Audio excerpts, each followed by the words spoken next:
টিউমারে থাকতে পারে ক্যান্সারের আশঙ্কা।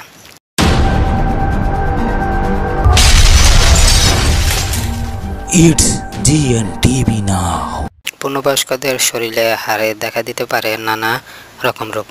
বেশিরভাগ ক্ষেত্রে কিছু টিউমার দেখা যায় যা সেকেন্ডারি টিউমার বলে পরিচিত। এই টিউমারটি আসে প্রাইমারি টিউমার থেকে। স্তন, ফুসফুস, প্রোস্টেট গ্রন্থি, কিডনি এবং থাইরয়েডে গ্রন্থিতে ক্যান্সার হলে তা সহজে অস্থিতে ছড়িয়ে পড়ে। এই ছড়িয়ে পড়া ক্যান্সার এর বীজটি অস্থিতে যে টিউমার তৈরি করে তাকে সেকেন্ডারি বোন টিউমার বা মেটাস্ট্যাটিক টিউমার বলা হয়। সেকেন্ডারি টিউমার প্রায় সবসময় ক্যান্সার জাতীয় একটি রোগ, কারণ এই টিউমার অস্থি বা হাড়ের নিজস্ব নয়। শরীরের অন্য কোথাও ক্যান্সার হলে তা থেকে ছড়িয়ে এটা অস্থিতে আসে। হাড়ে সেকেন্ডারি টিউমার মূলত ক্যান্সারের আশঙ্কাই প্রকাশ করে। বেশিরভাগ ক্ষেত্রে হাত এবং পায়ের হাড়ের উপর দিকে মেটাস্টিক টিউমার হতে দেখা যায়। কোমরের হাড় এবং মেরুদণ্ডের হাড়েও এই টিউমার হতে পারে।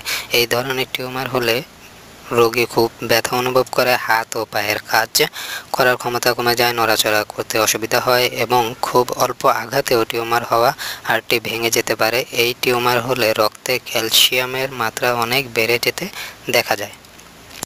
হাড়ের টিউমার টের পেলে অবশ্যই অভিজ্ঞ চিকিৎসকের পরামর্শ নিতে হবে। তিনি নানা পরীক্ষার মাধ্যমে নিশ্চিত হবেন টিউমারটি আসলে উৎপত্তি কোথায়। সেক্ষেত্রে এই টিউমারের প্রাইমারি চিকিৎসার দরকার আছে কিনা তাও তিনি নির্ধারণ করবেন।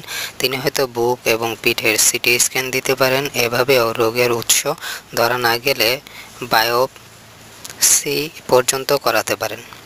প্রাইমারি টিউমারের উৎস নিশ্চিত করতে পারলে প্রথমে তার চিকিৎসা শুরু করতে হয়। প্রাইমারি রোগ ভালো হলে অথবা নিয়ন্ত্রণে আসলে অস্থির টিউমারের চিকিৎসা শুরু করা হয়। অধিকাংশ ক্ষেত্রেই কেমোথেরাপি এবং রেডিওথেরাপি দিয়ে প্রাইমারি টিউমার ফেলে দেওয়ার পর অস্থির টিউমার কেটে ফেলে।